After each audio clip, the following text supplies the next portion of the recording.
Қоршаған ортаны қорғау әрбір қазақстандықтың міндеті. Дәл осындай мақсатпен Тобыл өңіріндегі балық шаруашылық инспекторлары таза жағалау акциясын ұйымдастырды. Игі шараға Садчиков ауылдық орта мектебінің бір топ оқушылары да атсалысты.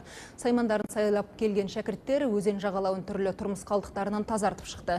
Игіске білек сыбана кіріскен жоғарғы сынып оқушылары қасқағым сәтте қапшықтарын қоқысқа толтырып жатты. Балық шаруашылық комитетінің өкілдері бұл жұмысты мамырдың 1-нен бастап тұрақты түрде ұйымдастырып келеді. Алдағы уақытта акцияға белсене атсалысқан тұрғындар мен мектеп ұжымын марапаттап, ықылас білдіру жоспарда бар. Басты мақсат қоршаған ортаны қорғауға жастарды тәрбиелеу дейді ұйымдастырушылар. Акция барысында инспекторларға жүктелген тапсырма су түбін аулары мен қажетсіз тордан тазарту болды. Су тоғандарын тазарту деген үлкен мәселе. Қыстан кейін өзен түбінде қалып қойған аулар, ал Қытайда жасалған аулар су астында жатса да балық аулай береді. Балық шірейді, балықтың санын азайтады. Сондықтан бір мәселе сол суда қалып қойған ауларды шығару.